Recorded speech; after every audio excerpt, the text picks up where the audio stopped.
परमेश्वर मेकअप को इतना सपोर्ट नहीं करता, मेकअप आर्टिस्ट को करेगा। फिर तो ये कहेंगे हम भी लॉटरी का धंधा खोलेंगे कल से। फिर क्या करेंगे हम? एक ऐसे भी लोग होते हैं पाप में रास्तों को अपनाते हैं कमाने के लिए। एक तो वो हैं जो अपनी समझ का सहारा लेते हैं, दूसरे वो हैं जो जिनको सब चलता है, झूठ बोल के पैसा लो, वापस नहीं करो, सब चलता है इनके लाइफ, सब। इनको कोई प्रभु का डर नहीं। भाई तो पहले होते थे ऐसे, पर इन दिनों में तो कुछ बहनें भी मुझे दिखाई देती हैं ऐसे झूठ मूठ के पैसे लेना। हाँ, रिसेंटली एक केस आया था, एक बहन ने मुझे कॉल किया, ब्रदर ये बहन है, ये पैसे मांग रही है। मैंने कहा मत देना, अरबपति है ये। एक है क्लेवर, एक होते हैं सिन में जीने वाले, एक होते हैं अपनी ताकत से जीने वाले। मेरे को ये कांटेक्ट है, मेरे को वो कांटेक्ट है, लगा फोन। एक ने भी तेरा फोन उठाया ना, मैं प्रचार बंद कर दूंगा। खाली नंबर सेव करके रखे है तूने, और जो नंबर तूने उसने तेरे को दिया है ना, वो उसका है ही नहीं। स्वयं की ताकत से जिंदगी जीने वाले। यिर्मयाह कहता है प्राचीन काल के मार्गों को अपनाओ, निकलो अपनी क्लेवरनेस से, निकलो अपने पाप से, निकलो अपनी समझ से, हम्बल बनो, उसे ढूंढो, वो तुम्हारे साथ है, उसके साथ एक हो जाओ, तुम जहां जाओगे आशीषित हो जाओगे। यहां पर कितने लोग हैं मुझे बताइए, सच बताना, हाथ उठा के मुझे बताना, किसी से कोई सिफारिश नहीं की है आपने आज तक, कोई माथा फोड़ी नहीं की है, सिंपल काम करते हो, वो तुम्हें बरकत देता है क्योंकि तुम सीधे हो, क्योंकि तुम उसे ढूंढते हो, क्योंकि तुम उसे अपने हर काम में ले आते हो, और वो तुम्हें आशीष देता है और हमेशा देता रहेगा। मेरी बाइबल कहती है सीधे मन वालों के लिए यहोवा भला है। सबके लिए भला नहीं है, कुछ लोग के लिए वो टेढ़ा भी है। Don't just read one word प्रभु भला है, नो, बाइबल बताती है किसी किसी के लिए बहुत टेढ़ा भी है। और सोचो जब वो टेढ़ा हो तुम पूरे टेढ़े हो जाओगे, राउंड हो जाओगे, राउंड, और कोई कारीगर तुमको ठीक नहीं कर पाएगा। मैं क्या बोलने की कोशिश कर रहा हूं? मैं ये बोलने की कोशिश कर रहा हूं, आइए हम अपनी सारी चतुराई निकाल के फेंकें, हम अपने पाप में रास्ते निकाल के फेंकें, हम अपनी समझ के सहारे से भी न चलें, हम नम्र बने और अपने परमेश्वर के करीब जाएं, और अपने परमेश्वर के करीब जाके उसके साथ बने रहें। आज नहीं तो कल, 1 साल के बाद वो तुम्हें उठाएगा ही उठाएगा, उससे तुम्हें उठाना ही है। यही तो कीमत है। यिर्मयाह कहता है जब परमेश्वर की उपस्थिति मुझे मिली, मैं दुनिया से मन बहलाने वालों से उठ गया और मैंने अकेला रहना सीखा। That is a prize. जानते हो जब आपके ऊपर परमेश्वर की उपस्थिति, you know there is a word called छाया। क्या कहा था मरियम से स्वर्गदूत ने? परम प्रधान की छाया तुझ पर आएगी। The power of God, the presence of God, जो परम प्रधान के छाए हुए स्थान में बैठा रहे, वो सर्वशक्तिमान की छाया में टिकाना पाएगा। यिर्मयाह कहता है जब परमेश्वर की उपस्थिति मुझे मिली, तब मैंने दुनिया से उठकर अकेला रहना बेहतर समझा। ये प्राइज है। हो आप यहां पर ऐसे मन बहलाने वालों से मैं उठ के चला। दुनिया मन बहलाती है हमारा। कोई है यहां पर, अब आपका ऑफिस में काम पूरा होता है, आप 2 मिनट नहीं ठहरते, निकल भाई जल्दी कर, घर चल, प्रभु के साथ बैठता है। ये वो लोग हैं जिन्होंने एक कीमत चुकाना सीखी है लाइफ। हम तो बैठे रहते हैं पंचायतें लगा के, मीटिंग पूरी होगी बैठे रहेंगे, और बहन क्या हुआ? कुछ भी नहीं हुआ, वैसा ही है आपके घर में, हमारे घर पे भी वैसा ही है। मजा आता है। कभी कभी लोगों का पेट है ना, सच्ची बोलता हूं, खाने से कम बुराई सुनने से ज्यादा भरता है। कितना मजा आता है ना जब दूसरों के घरों की बातें हम सुनते हैं, क्या हो रहा है उसके घर में, भाग गई, कल भाग गई है, अच्छा, कितना मजा आता है ना दूसरों की। यही प्रॉब्लम है कि कई जगहों पे जब परमेश्वर हमें देखते हैं ना, कि हम बुराई करते नहीं है लेकिन सुनते बहुत हैं, कई बार परमेश्वर हमें हमसे ये सब देखता है। हालेलुया। कितने लोग हैं जो पुराने मार्ग पे चलना चाहते हैं? क्या है पुराना मार्ग? वापस उसकी उपस्थिति में जाना। मैं आप में से हर एक को कहना चाहता हूं, यहां देखिए, अपने सयानेपन, अपनी कनिंग माइंड को हर जगह को साइड में रखो। सिंपल वे अपनाओ। मैं जो करूंगा दुआ के साथ करूंगा, मैं जो करूंगा प्रभु को खोज के करूंगा, मैं जो करूंगा मैं परमेश्वर की अगुवाई में करूंगा। समझ पाते हैं उपस्थिति होती क्या? परमेश्वर है, उपस्थित है, इसे कहते हैं प्रभु की उपस्थिति। God is present. आपको पता है वो आपके साथ है और आपकी इच्छा है अब आप उसको पहचानो कि वो किधर किधर जाता है, न कि आप ये कहते हो जिधर मैं जाऊं उधर आ। क्या लिखा है 1,44,000 लोगों के लिए? जहां जहां मेमना जाता है वो उसके पीछे पीछे जाते हैं। अब आपने सीखा है वो किधर किधर जा रहा है। जब मैं थोड़ा सा नया नया था, मैं प्रभु को हमेशा कहता था, प्रभु आप मेरे साथ रहिए। लेकिन जब मैं थोड़ा मैच्योर हुआ तो मैंने खुदा से यह कहना चालू किया, आप कहां हैं, मुझे वहां रहना सिखा दीजिए। परमेश्वर की उपस्थिति का मतलब क्या होता है कि परमेश्वर मेरे साथ है, अब मुझे उसके साथ रहना है और जिधर वो मूव करता है मुझे वहां मूव करना। प्रभु की उपस्थिति सिर्फ ये नहीं है, अरे ये देख बाल खड़ा हो गया, देख देख देख देख देख। एक बहन आई थी, फिर तो ठंडी पड़ रही है, मैंने कहा चादर पहनाओ। क्या है ये? इतना फीलिंग्स को इंपॉर्टेंट नहीं देते। मैंने कुछ लोगों को देखा है बड़े गिरने के अभिलाषी हैं, बड़े अभिलाषी हैं गिरने के। मीटिंग के बाद आएंगे, पास्टर गिराओ, और कुछ लोग तो गिराते भी हैं जानबूझ के।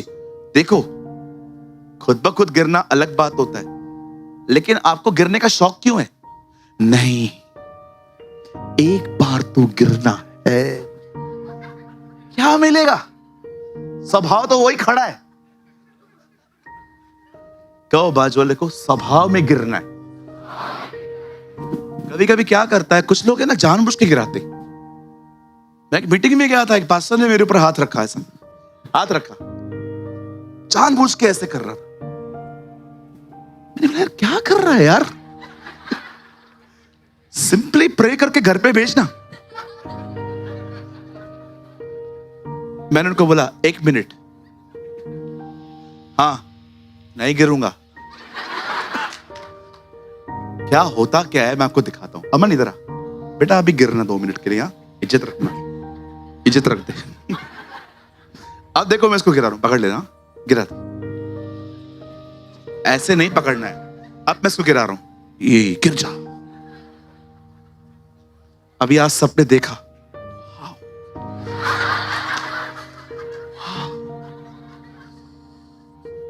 सामर्थी पास्टर है, सामर्थी है रे। 10 घंटा प्रार्थना के बाद ऐसा होता है। जो लोग जबरदस्ती गिराते हो ना लोगों के सामने हीरो बनने के लिए, ये तैयार है।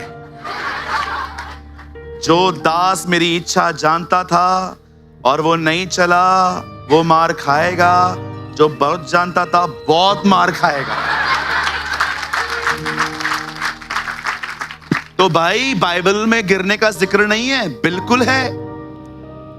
सुलेमान का मंदिर जब बना तो लिखा है प्रभु का तेज आया, याजक खड़े न रह पाए, खुद पर खुद गिरे, किसी को नहीं। यीशु मसीह को लोग पकड़ने आए और कहने लग गए यीशु नासरी कौन है? वो कहता है मैं हूं। यीशु नासरी कहा है, मैंने कहा मैं हूं, इन्हें जाने दो। सब नीचे गिर गए। कि कितने लोगों को यीशु ने जाके कहा मैं हूं? बोलो बाजू वाले को, गिरने से कुछ नहीं होता। देखो अगर आप खुद ब खुद गिर रहे हो ना तो प्रॉब्लम नहीं है, गिरने का शौक क्यों है? नहीं, एक बार तो मुझे गिरने दो। आ मेरी बहन बात में आ, मैं गिराता हूं आज। सर इनसे उठो, प्रभु की उपस्थिति का मजाक बना दिया है लोगों ने। मैं पास्टर बेनियन को सुनता हूं, उनके हाथ रखने से लोग गिर जाते हैं, पर मैंने आज तक नहीं देखा है वो किसको जानबूझ के गिराए। वो जस्ट लोगों को ब्लेस करने के लिए उन पे हाथ रखते हैं, लोग फॉल हो जाते। मैंने कभी नहीं देखा है कि वो जानबूझ के, लेकिन होता क्या है ना, कुछ कुछ लोग ये चीजें देखते हैं ना, तो उनको पता भी नहीं है ये है क्या, और वो भी करना स्टार्ट कर देते। ऐसे थोड़ी होता है। लोगों की नजर में हीरो बनना बंद कर दो। जब तक उसके हाथ में रोटी और मछली थी, सबने कहा ये हमारा राजा है। जब खिलाना बंद कर दिया तो कहते हैं इसे क्रूज पे चढ़ाओ। लोगों के मन कभी भी बदल जाएंगे। Nobody is trustworthy. Seek the real presence of God. कुछ लोग इस चीज को कहते कि ये गिरना उठना ये सब कुछ है। मैं इतनी सारी चीजें आपको एक्सप्लेन कर सकता हूं कि जो प्रभु की उपस्थिति नहीं है, लेकिन आप समझ बैठे हो कि ये प्रभु की उपस्थिति है। जानते हो प्रभु की उपस्थिति में जब हम एंटर होते हैं क्या होता है? सारा अकेलापन गायब हो जाएगा। तुम्हारा सारा अकेलापन निकल जाएगा। तुम इस दुनिया के सबसे अमीर व्यक्ति खुद को महसूस करना शुरू कर दोगे। तुम रास्तों पे चलोगे ना, तुमको ऐसा लगेगा ये रास्ता म्युनिसिपल कॉर्पोरेशन का बाद में है, पहले मेरे बाप का है।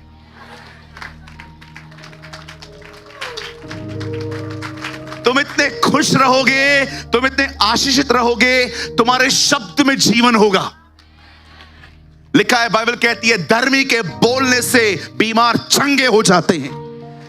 आपके पास इतनी सामर्थ होगी जब आप उसकी प्रेजेंस में जियोगे। और उसकी प्रेजेंस में कोई बच्चा नहीं जा सकता। उसकी प्रेजेंस में जाने के लिए एक कीमत चुकानी पड़ती है। और पता है कभी कभी तो कीमत क्या होती है, मैं आपको बताऊं, आप हैरान हो जाओगे ये सुन के। बाइबल कहती है एक व्यक्ति था, उसका नाम दानियल था। खुदा के पाक कलाम में लिखा है उसे परमेश्वर ने बहुत आशीष दी थी।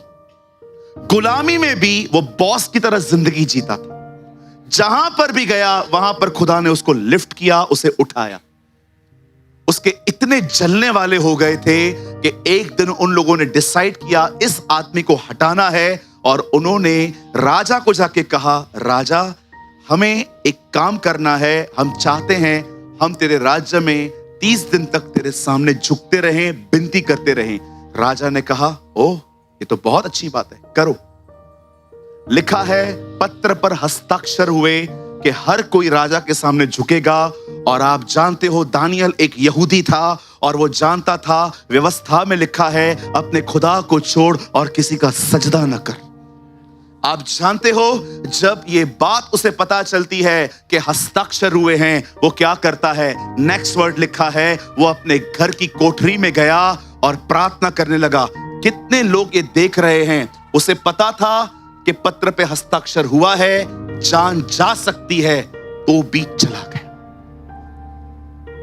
कोई प्रभु की उपस्थिति में जाने के लिए अपनी जान की बाजी लगा सकता है? दानियल ने लगाई। कभी कभी ये ऐसी प्राइस भी पे कर। आप में से कोई है ऐसा दानियल की तरह कि आपको पता चले प्रार्थना करने की वजह से मेरी जान जा सकती है, तो भी मैं जाऊंगा, प्रार्थना करूंगा। भले मर गया तो मर गया, पर मैं अपने परमेश्वर से गद्दारी नहीं करूंगा। जब परमेश्वर ने देखा ये बंदा फतवा जारी होने से पहले नहीं, बाद में प्रार्थना कर रहा है, इसे पता भी चल गया है कि प्रार्थना करने वाले लोग मरेंगे अब, परमेश्वर मुझे लगता है वो डिसाइड करता है अपने आप में, चलो स्वर्गदूतों को बोलता है, चलो कहां प्रभु, इसको बचाने। और दानियल को लोग पकड़ के लेके जा रहे हैं, आराम आराम से जा रहा है, किसी को नहीं कहता है। हम लोग होते तो हम प्रभु को कहते, प्रभु तू तो बड़ा क्षमा करने वाला परमेश्वर है, मुझे माफ कर, ठीक है, एक बार माफ कर दे। मैं अपनी जानता हूं, मैं अपने करप्ट हार्ट को जानता हूं, मैं तो ऐसा कह के निकल के आता, प्रभु मुझे माफ कर, तू मेरे मन को जानता है। हम लोगों में से बहुत सारे लोग हैं जो कॉम्प्रोमाइज ये करके बोलते, तू तो मेरे मन को जानता है। दानियल ने किसी को कुछ भी नहीं कहा जी। क्या आप ऐसे हो सकते हो कि आपको पता चले प्रार्थना करने की सजा मौत हो सकती है, फिर भी आप प्रार्थना करो? मैंने कितनी बार ये वचन पढ़ा था। कल मुझे परमेश्वर ने कहा देख, मैं आपको दिखाता हूं 6:10 दानियल, यहां देखिए, यहां देखिए, रीड 6:10 दानियल। देखो वो कब प्रार्थना करता है, जब दानियल को मालूम हुआ कि पत्र पर हस्ताक्षर हुआ है, उसके बाद आपको पता चल गया है अब प्रार्थना करने की कीमत मौत है, उसके बाद भी वो परमेश्वर से प्रार्थना कर रहा है। जान गई तो गई, प्रार्थना नहीं रुकूंगा, जाने दे, जो होगा दिखा देगा। मैं प्रार्थना करना क्यों बंद करूं? इनकी वजह से मैं उसको अपना चेहरा नहीं दिखाऊंगा, मैं तो करूंगा। मारना है मार दो।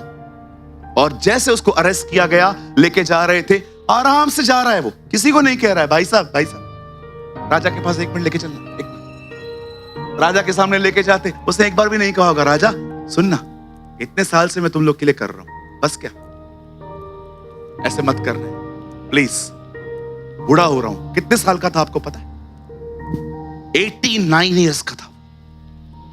90 साल के बूढ़े को वो शेर के मान में डाल रहे थे। 90 साल का व्यक्ति, सेम अभिषेक, सेम प्रभु का रिश्ता, सेम उपस्थिति में चलता था। 90 ईयर्स ओल्ड मैन, 17 साल की उम्र में बेबीलोन पहुंचाया गया। पढ़ के देखो, जो राजा उसे लाया था, 70 साल के बाद गवर्नमेंट चेंज हुई थी। 17 और 70, 90 साल, 87, 88 ईयर्स का व्यक्ति, बूढ़ा व्यक्ति सिंहों की मान में डाला जा रहा था। उसे किसी का भय नहीं है। उसे पता है, आज से बहुत साल पहले जब राजा मुझे भोजन खिलाने की कोशिश कर रहे थे, मैंने नहीं खाया था, प्रभु ने मुझे बचाया था। प्रभु ने मेरे मित्रों को, शद्रक मेशक अबेदनगो को आग के भट्ठे से बचाया था, वो मुझे अभी बचाएगा। He know his God। किसी ने उसको नहीं छुआ। जो लोग परमेश्वर की उपस्थिति में जीते हैं, उनके साथ यही होता है। अरे तुम्हें क्या हालात छू पाएंगे जब वो तुम्हारे साथ है? मैं यीशु मसीह नासरी के नाम से कहना चाहता हूं, तुम्हें कौन छू पाएगा अगर वो तुम्हारे साथ खड़ा है? मुझे माफ कीजिए, मैं ये लैंग्वेज यूज कर रहा हूं। कौन माई का लाल तुम्हें छू पाएगा अगर वो तुम्हारे साथ खड़ा है?